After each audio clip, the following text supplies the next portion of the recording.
Hi. That was a really rude awakening, wasn't it? You're welcome. I dressed up for you guys. Here's the thing. I was going to actually get myself together and then I realized, why? We're friends now. You've known me for at least 10 years. We can be in basically pajamas and hair unwashed and brushed. So many of you guys know, I posted on Instagram a reel of uh, a moment, lots of moments, marking my 10th anniversary of moving to LA. And I talked about, the reels is 1 minute. Excuse me while I take a drink of water. So clearly, to sum up 10 years in 1 minute is nearly impossible. So I asked you guys to join me here. Sorry.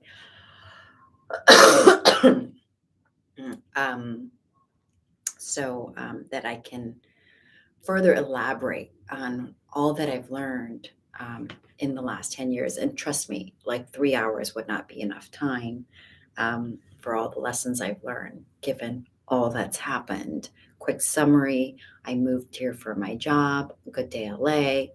Thought my purpose was to cover all the big entertainment stories, award shows, etc.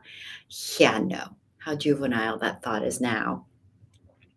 I think the divine forces actually had me move to LA so that I could save myself. I discovered a brain tumor. I was in a surfing accident, literally in the area I can see out my window. And which is another reason why I vowed to never move from this beach because it saved my life. But that surfing accident revealed a giant tumor in my head. Got really sick, and it was beautiful in the sense that I got to really see Leif, my husband now, my boyfriend then, show up big for me during that scary time. And that's when you know, right? I never want you guys to be tested in that way, but that's when you know. And then we eloped, had Driggs, had Lulu, all this despite the fact that all the medical people in my life, my neuro team, my OB-GYN, everyone just kind of was warning me that it would be very difficult, if not impossible, to get pregnant. Boom. Two beautiful, healthy kids. And then we bought the most dilapidated fixer upper. And then on the street that was my dream to live in because it's right by the beach that saved my life. And we got to build our dream home. And yeah. And then, I completely burned out during my TV job. And so I was just really digging my soul. And cut to, I self produced and launched my docu-series 940, which all of those episodes are visible here on this YouTube channel. And I do hope you'll subscribe and because YouTube is a space that's been very difficult for me to grow. And I want to be able to keep producing content for YouTube and get it to a point where I can monetize at least a little bit so that I'm not doing all of this work and not being able to provide income for my family.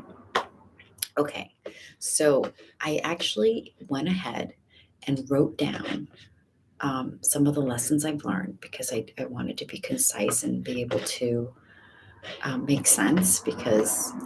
Um, One of the things I've done recently is cut caffeine out of my life or just to minimum, and the brain is not as sharp without the caffeine. But the beauty is I'm having far less anxiety and panic attacks without the caffeine. So, okay. So the big lessons I've learned in the last 10 years of being here in LA. One, everything that happens to you is usable if you will let it be usable. So, what I mean by that is, for example, like we talked about my big, beautiful brain tumor, that has been usable to me every day of my life since then because I now sweat the little stuff far less. You know what I mean? When you're staring death in the face, you realize, maybe I shouldn't complain about this bad driver on the road. Who cares? It's fine. As long as it's not putting you in danger or someone else in danger, it's the small stuff. Okay. And we're all humans, so you can get worked up about traffic every now and then. But it's nice that I have this tumor history to always bring me back to that moment, to humble me, to ground me, that whatever I'm complaining about that day probably isn't life or death. You know what I mean? So that's been usable that way. It's also the tumor experience was usable to me. I talked about this a little bit earlier in the sense, you know, they say to you hypothetically, like you want to marry someone who, if you got really sick, who is that person next to you on your bedside taking care of you? I didn't have to envision that. Like I didn't have to imagine that because I lived it. And so the tumor experience allowed me to see so clearly that life was in it through sickness and health, or health and sickness. You know what I mean? And so it was usable in the sense it really, really clearly tested Leif's love for me and vice versa. And so I was like, if we can get through this as a boyfriend, girlfriend, I think we can be married. And so it expedited everything. We eloped, had drinks. Anyway, number two, huge lesson I've learned in the last 10 years of living in LA. Um, you can really manifest powerful things. So I had created a vision board with everything from, you know, what my future dream home would look like. I would have images of like a really yummy, dreamy cup of coffee, images of little tiny toes peeking out of crisp sheets, um, just a vision of like sun rays beaming through a window, like a huge window. Um, and all these powerful visions that I posted, meditated on. I'm happy to report every single thing on that vision board has come true for me. So I know everyone is wired differently and sets goals differently, but I do really believe in the power of being able to vision things. So that's what I've learned. Um, Three, the third lesson I've learned in the last decade of being here in LA is you can just stay busy or you can protect time. The two things are very, very different. I think about how I was running around like a chicken with its head cut off in my 20s, just filling my calendar left and right, never asking myself and never having really hard criteria of what makes it onto my list with the very limited time I have on a day to day basis. And I was just, we live in a culture that glamorizes the grind. And people say, oh, I'm so busy, almost as a brag. And so I've really learned to separate that. Are you staying busy or are you protecting time? Um, I just think that we put such a high emphasis on leaning in, but rarely do we talk about the burnout. And as someone who burned out in morning TV, it's very real. And I think about maybe I didn't have to crash and burn so badly in the end. But again, I don't regret anything playing out the way it did because, like I said, for lesson number one, everything in your life is usable. So, and technically, I was doing TV for what, 17 years? So it's not like I crashed and burned fast. 17 years is a long time to be in a cutthroat industry. And it's, I was at Fox for 12 years. And to be in that culture for 12 years, these are no small feats. So I'm proud of myself, but I was definitely ready to take care of myself better and move on and continue learning and growing. Okay. And then, um, you know, I guess my big lesson I've learned in three, just the value of time. Like it's our ultimate commodity, right? It's the one thing that doesn't wait for anyone. You'll never get it back. Like these are the reasons why I self-launched and produced my docuseries 940. In summary, that show 940 stands for the number of weekends from the time your child is born till he, she, or they go off to college or turn 18. So when you put a tangible number like 940, I think it's just a powerful reminder that time is so fleeting. And so that is like the third lesson I've learned about time and the value of time is the reason why I launched this show. And which is also like, I do really believe this is my purpose in life, is sort of guiding and showing people ways to harness time, how to savor moments better, and how to sort of slow down and be attuned to the people we love. In short summary, how do you make time matter for people who matter?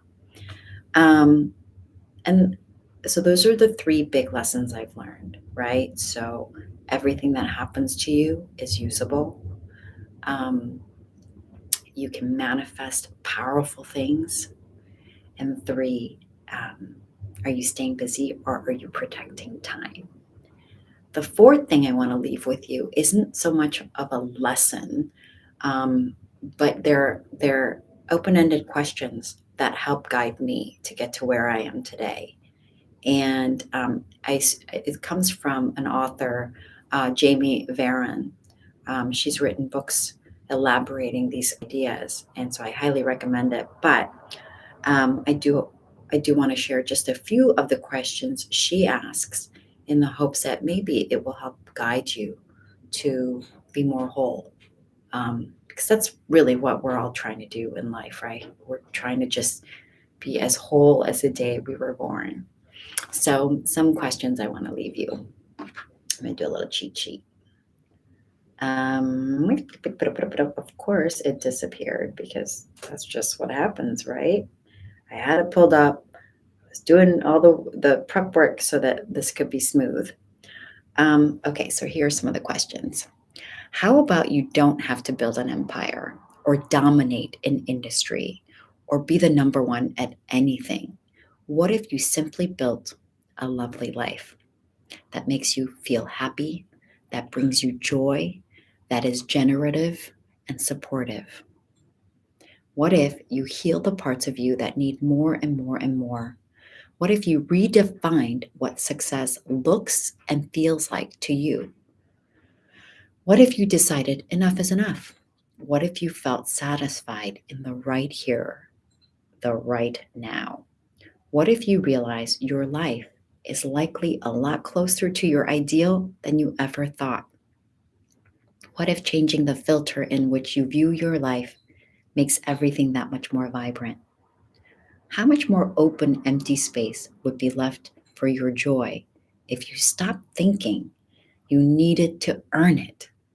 How much time could you spend in actual living of your life rather, if you let go of striving for more?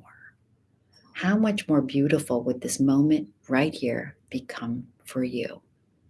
I know it's a lot of questions, and maybe I should just um, type it out and post it somewhere so you guys can reflect on it better. But I value your time as someone who's producing a show about the value of time. Thank you for giving me these minutes, and I won't waste any more of it. So that's my 10 years of lessons in summary. And thank you for investing all your time in my journey so far. I've heard from so many of you on Instagram, and um, I don't know. I don't want to cry, but it does choke me up to feel perfect strangers cheering me on. And you guys don't really feel like strangers anymore because I've shared so much of my journey with you. Um, but again, I just value your time and you investing in my life's journey. Have a wonderful day, everyone. Okay, now this is where it gets all clunky because I'm supposed to do like a clean um, wrap. And of course, I can't find where I'm going live from because I have so many windows pulled up. Does that ever happen to you guys? Okay. All right. So now that you took a lot of time looking at my nose,